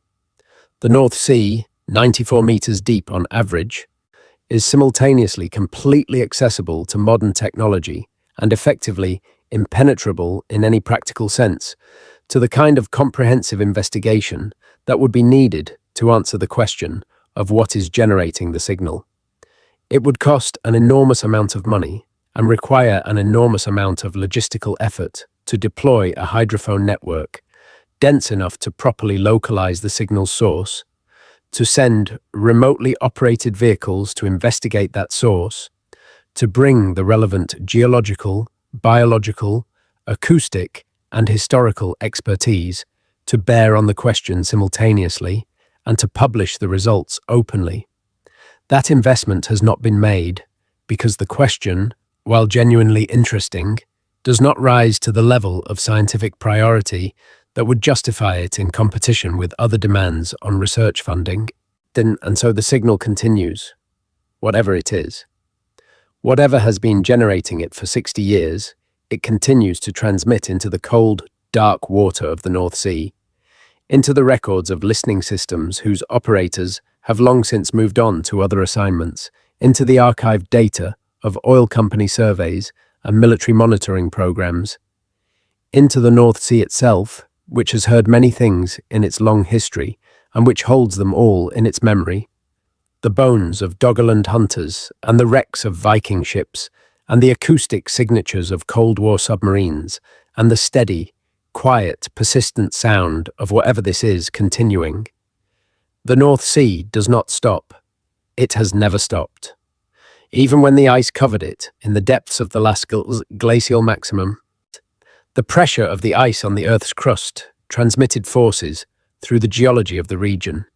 Even when it was Doggerland, when it was dry land, the rivers that ran through it were in constant motion, transporting sediment and sound and the evidence of the life that depended on them.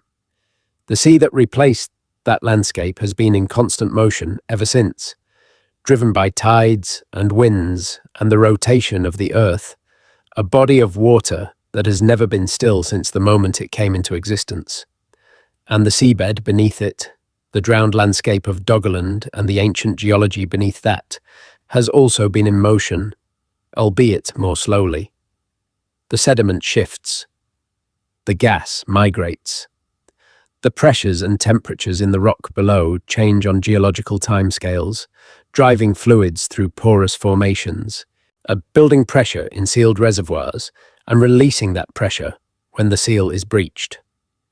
The geology of the North Sea has been doing what geology does for hundreds of millions of years, and 60 years of human listening is the tiniest fraction of that immense duration.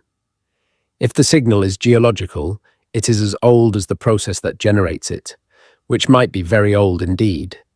If it is artificial, it is as old as the device that generates it, which would make it a relic of the Cold War, operating in the dark waters of the North Sea long after the conflict that created it has ended. Either way, it persists, and there is something in that persistence that transcends the question of what specifically it is.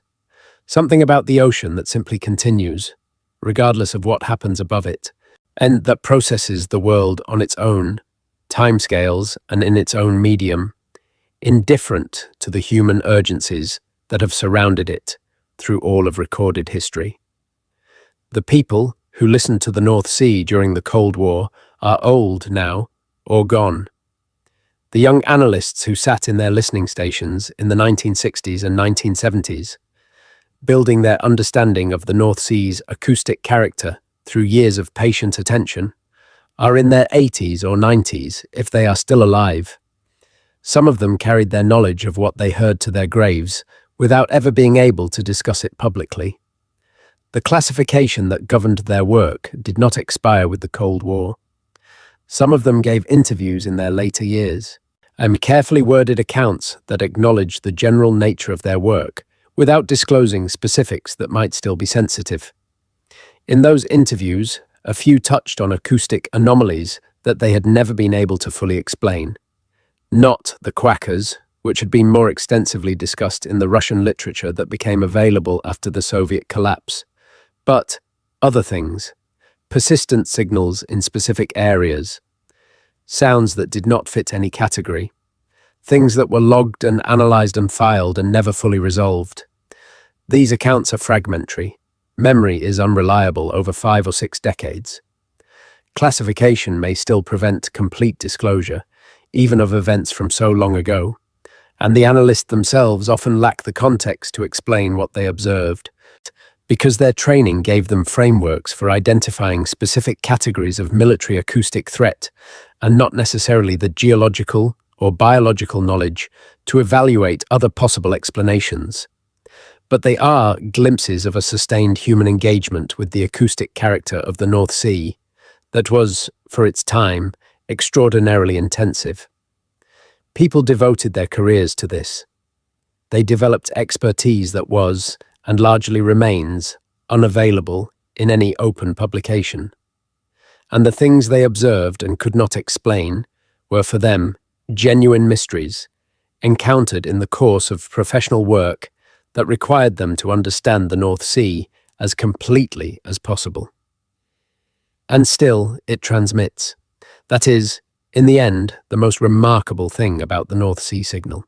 Not any specific theory about what it is or where it comes from.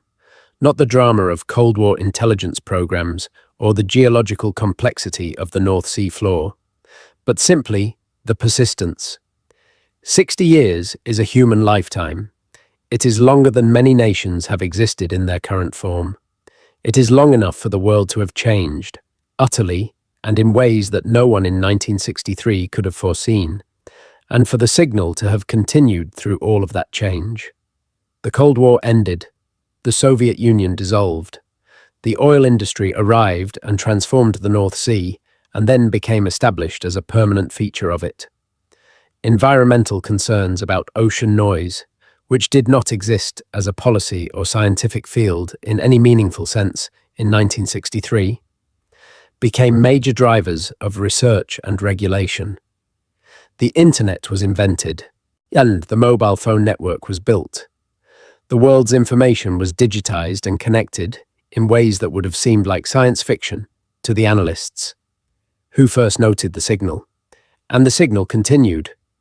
Whatever is generating it does not know any of this. Geology does not know that the Cold War has ended. A Cold War device, if that is what it is, does not know that the conflict it was built to serve is over. Whatever is down there, in the cold, dark water of the North Sea, is doing what it does, regardless of the world above. There is a particular kind of quiet that comes from thinking about this for long enough.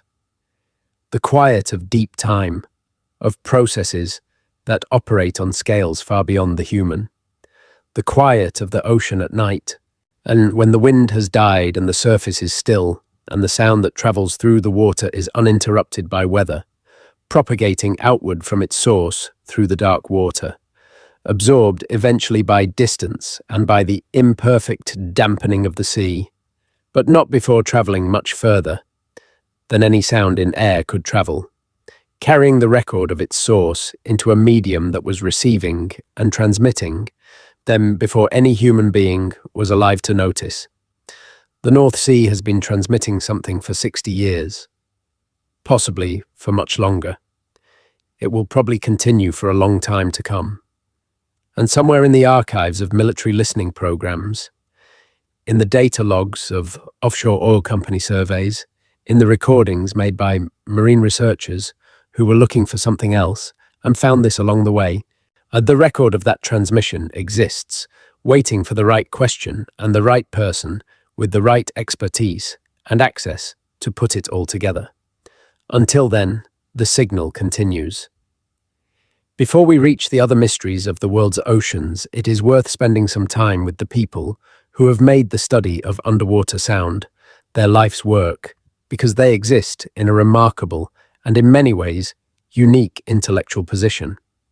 They are scientists who have learned to perceive the world through a sense that human beings do not naturally possess. We are, by evolutionary history, creatures of the air.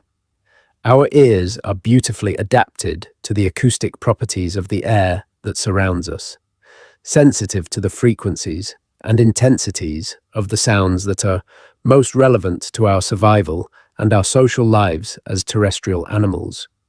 We are not adapted to the underwater acoustic world, which operates on different timescales, different spatial scales, and different principles.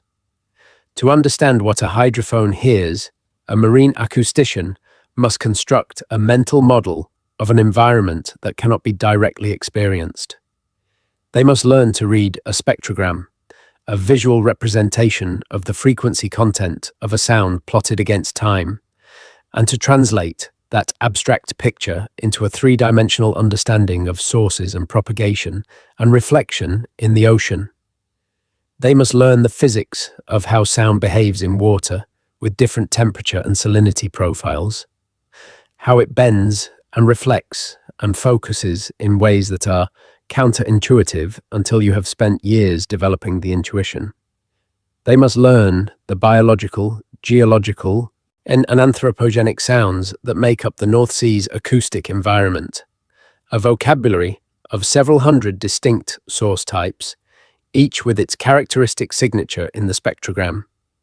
And then, when they have learned all of that, when they can look at a spectrogram and immediately recognize the signature of a ship's propeller at a certain blade rate, or the grunt of a cod during spawning, or the click train of a harbor porpoise in hunting mode, they encounter something that does not fit their vocabulary, something that does not match any signature they have learned.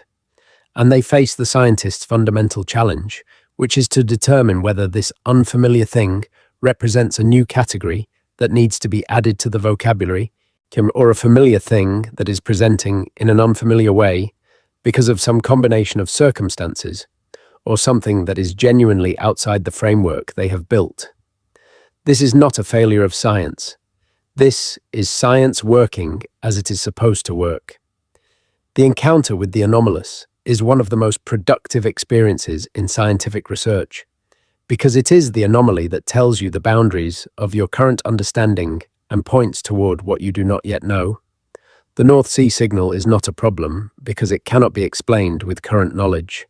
It is interesting precisely because it cannot be explained with current knowledge. It represents a genuine boundary of understanding, and those boundaries are where science makes its most important moves. The acousticians who have worked on it have, in their cautious and qualified way, been clear about this. They do not claim certainty about what the signal is or where it comes from. They claim that it is real, that it has identifiable characteristics, that it does not fit the standard categories they have available, and that further investigation would be scientifically valuable. This is not the language of mystery-mongering. It is the language of honest scientific assessment in the face of insufficient data. And the insufficient data is itself a kind of finding. In a body of water as intensively studied and monitored as the North Sea, the fact that something has been present in the acoustic record for 60 years without being definitively identified and explained tells you something about the limits of what intensive study and monitoring can reveal when the information relevant to a specific question is not being sought systematically and is not being shared openly between the different communities that might collectively have the pieces needed to answer it. The North Sea is, in a phrase that oceanographers sometimes use to describe the unexpected complexity of well-studied systems, not as understood as we think. Every time a new measurement technology is applied to it, every time a new analytical framework is brought to bear on its data, something turns up that was not in the picture before. This is true of its biology, FEMS, which has been revealed to be far more acoustically complex than anyone knew before the deployment of passive acoustic monitoring systems in recent decades. It is true of its geology, which has shown unexpected activity and unexpected structure as imaging technologies have improved. And it is true of its acoustic environment, in which persistent and unidentified features continue to appear in the data. The North Sea is a reminder that the world is larger than our current knowledge of it, even in places where we have been looking for a very long time. The relationship between the North Sea and the nations that surround it is, and has always been, one of mutual dependence and mutual tension. The sea provides, and the sea takes away. It provides fish and trade routes, and now oil and gas. It takes shipping in storms. It accepts the effluent of industry. It receives the acoustic impacts of the activities conducted on, and in, and under it. And it maintains, through all of this taking and giving, a character that is entirely its own. That character is expressed in its weather, which is among the most changeable and severe of any body of water at similar latitudes. The North Sea is exposed to the full force of Atlantic weather systems that come in from the west and northwest, channeled and amplified by the geography of the surrounding landmasses into some of the most intense storms that northwestern Europe experiences. The North Sea storm surge of 1953, which killed over 2,000 people in the Netherlands and Britain when an extreme combination of low pressure and strong winds piled water into the southern North Sea, was one of the worst natural disasters in modern European history and led directly to the construction of the Dutch Delta Works and the Thames Barrier, two of the most impressive feats of coastal engineering in the world. The weather shapes the acoustic environment of the North Sea in profound ways. Wave action generates noise, both at the surface and at the seabed, when waves are large enough to interact with the shallow bottom. Wind generates turbulence in the surface layer of the water, which generates acoustic noise. Precipitation rain, and hail falling on the surface generates a characteristic broadband noise that is immediately recognizable in any hydrophone recording. And the North Sea's frequent and intense storms create acoustic conditions in which detecting a subtle persistent signal against the background is extremely challenging. The sea state, the condition of the sea surface in terms of wave height and frequency, is one of the most important variables in acoustic monitoring. In a calm sea, the ambient noise level is low enough that relatively subtle signals can be detected at substantial distances. In a severe storm, the ambient noise level rises by tens of decibels, masking everything except the loudest and most distinctive sources. Any system that relies on passive acoustic monitoring in the North Sea must contend with this enormous variability in background noise, which changes not just from season to season, but from hour to hour as weather systems pass through. And the persistent signal that has been observed in the North Sea data is present, not just in calm conditions, but in rough ones as well, although its detectability varies with sea state in ways that are consistent with what you would expect of a signal of its level. In very rough conditions, it becomes harder to extract from the data. In calm conditions, it is more clearly present. This behavior is itself a piece of evidence, because it tells you something about the signal's absolute level, its frequency content, and the way it couples to the acoustic environment of the North Sea. A signal that is always present but variably detectable, depending on how much noise is in the system at any given time, is consistent with a persistent source of constant or slowly varying amplitude, DOS, as opposed to an intermittent source that turns on and off, or a variable source whose amplitude fluctuates dramatically. The persistent, slowly varying character of the signal, as best as it can be characterized from the available data, is one of the features that makes it interesting and that constrains the range of plausible explanations. The oil and gas infrastructure of the North Sea has, over the past half-century, created a form of industrial archaeology that is itself becoming a significant management challenge. The fields that were discovered and developed beginning in the late 1960s are now aging. Platforms that were designed for operational lifetimes of 20 or 30 years are being decommissioned as the reserves they were built to access approach exhaustion. The process of decommissioning, then of removing or abandoning the structures and infrastructure that the oil industry built on and under the North Sea, is one of the most complex and expensive undertakings in the history of the industry.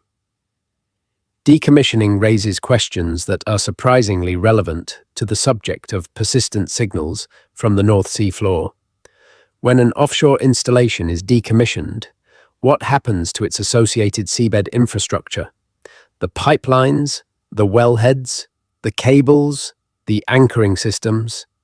Some of it is removed, some of it is left in place, because removal is technically difficult or economically prohibitive, or both. The structures that are left in place are, in principle, no longer operational, no longer connected to power sources, no longer generating the operational noise that characterized them when they were active.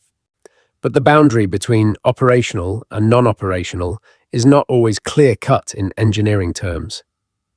Pipelines that are left in place but are no longer actively transporting gas or oil can still be subject to internal pressure, to the movement of residual fluids, to thermal cycling as the sea temperature changes through the seasons. They are not entirely inert. They generate noise, different noise from their operational condition, but noise nonetheless. Wellheads that are plugged and abandoned, but not removed, are subject to the same geological processes that affected the reservoirs they once accessed. Gas still migrates in the subsurface, finding paths through the sediment, potentially arriving at a plugged wellhead and generating acoustic signals at the seabed surface. These are not processes that stop cleanly when a commercial decision to decommission an asset is made. Geology is indifferent to commercial decisions. And then there is the equipment that was deployed during the Cold War for intelligence purposes, which was not commercial equipment at all, and was not subject to the decommissioning regimes that govern the oil and gas industry. That equipment, if any of it remains on the North Sea floor, is subject to no regulatory oversight and no formal decommissioning process that has been publicly described. It exists, to the extent that it exists, outside the frameworks that govern everything else on the North Sea seabed. The future of North Sea acoustic research is, in some ways, more promising than the past. The growing recognition of the importance of ocean noise as an environmental issue has driven investment in passive acoustic monitoring systems that are far more capable than anything available during the Cold War period. Modern hydrophone arrays can detect and localize sounds with a precision that would have seemed extraordinary to the analysts of the 1960s. Digital signal processing, which allows the application of sophisticated mathematical techniques to acoustic data in real time, has made it possible to extract information from noisy environments that would have been completely inaccessible to earlier technologies. The North Sea is now the site of extensive passive acoustic monitoring programs, conducted both by government agencies responsible for environmental regulation and by academic researchers studying the acoustic ecology of the sea.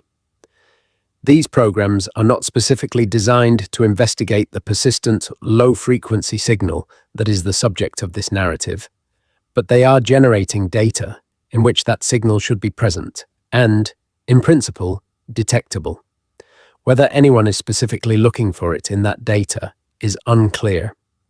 The people who know most about the signal from the Cold War period are largely retired or gone. The people who are now operating the monitoring systems may not be aware of the signal's history or its significance. The institutional memory of the Cold War acoustic surveillance programs has not been well preserved in forms that are accessible to the civilian scientific community. This is a general problem with classified research. The knowledge developed in classified programs does not flow naturally into the open scientific literature, where it would be preserved, debated, refined, and eventually integrated into the general understanding of the field. It tends to remain within the classified system, accessible only to those who have the appropriate clearances and the appropriate positions, and at risk of being lost entirely when the individuals who hold it retire or die. Some of this knowledge has leaked out in the various ways that classified knowledge finds its way into the public domain over time. Declassification, memoirs, academic papers by former government scientists, writing in general terms about work they cannot fully describe. Not interviews with former analysts who are carefully selective about what they disclose. These fragments, assembled with patience and knowledge of the context, can sometimes reconstruct a picture of what was known and what remains unknown.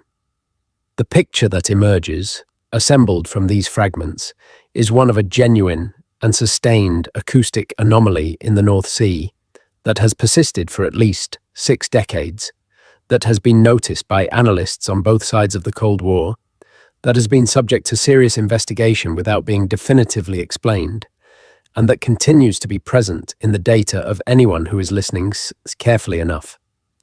That is, in the end, both less and more than the romantic version of the story would have it. Less because it does not resolve into a clean narrative of discovery and explanation. More, as because the messy reality of a genuine unsolved mystery, surrounded by the rich history of the North Sea and the Cold War and the development of acoustic science, is more interesting than any tidy resolution would be. There are other mysteries in the world's oceans that sit in the same uncomfortable space, known but not understood, documented but not explained, persistent in the data long after the attention that first noticed them has moved on to other things. The bloop, recorded by NOAA hydrophones in the Pacific Ocean in 1997, was an extremely powerful ultra-low frequency sound that was detected by multiple hydrophone stations separated by thousands of kilometers. For years, it remained unexplained, eventually attributed by most researchers to the sound of a large ice quake, An event in which large sections of ice carve from glaciers or ice shelves and impact the ocean with enough force to generate massive acoustic pulses. But the attribution was not certain for a long time, and the sound's character remained a subject of debate. The slowdown, also recorded by NOIA hydrophones and named for its frequency profile, which decreases slowly over time, has been ongoing since 1997 and is more difficult to attribute. It has characteristics consistent with ice movement, but no completely satisfying explanation exists in the published literature. The train, the Julia, the upsweep. These are names given by NOAA researchers to persistent and mysterious low-frequency sounds recorded by the hydrophone networks that the organization maintains for monitoring the acoustic environment of the Pacific Ocean. But some have been tentatively attributed to geological or glaciological processes. Others remain genuinely unexplained. The ocean is full of sounds that science does not fully understand. This is not because science is failing. It is because the ocean is vast, and because the range of processes that can generate acoustic energy in the ocean is large, and because the physics of underwater sound propagation is complex enough that even known sources generate signals that are difficult to predict in detail. The frontier of understanding is still being pushed outward. The North Sea signal sits on that frontier, perhaps closer to explanation than the open Pacific mysteries, because the North Sea is a smaller and more intensively studied body of water, and perhaps further from explanation, because the information most relevant to resolving it remains classified or simply has not been published. We return, at the end, to the beginning, to the cold grey surface of the North Sea and to what lies beneath it. Beneath the surface is the water column, 94 meters of it on average, through which the light penetrates for a few tens of meters, before being absorbed and scattered by phytoplankton and suspended sediment into a greyish gloom, and below that into absolute darkness. Through this water column, sound travels. The sound of ships, the sound of weather, the sound of marine life going about its business, the sound of geological processes that have been operating for far longer than any human institution, and the sound of whatever it is that has been transmitting in quietly and persistently for 60 years. Beneath the water column is the seabed, the sediment and the sand and the ancient geology, the buried river channels of Doggerland, the geological structures that trap gas and oil, the acoustic instruments deployed by governments that still hold their secrets, the wrecks of ships from a dozen centuries, the bones of animals and human beings who lived in this landscape before it was a seabed. All of it in the dark, all of it under the weight of the cold water, all of it in the constant slow motion of geological time, and somewhere in all of that, something that transmits. The North Sea does not explain itself, it simply continues. Thank you so much for spending this time with History for Sleep. If you found this journey through the deep waters of the North Sea worth your time, please take a moment to like this video and subscribe to the channel so that you do not miss the next one. And we would love to know where in the world you are watching from tonight. Leave a comment below and tell us. We read every single one, and there is something genuinely wonderful about knowing that this quiet corner of history is reaching people in places we have never seen. Sleep well, wherever you are.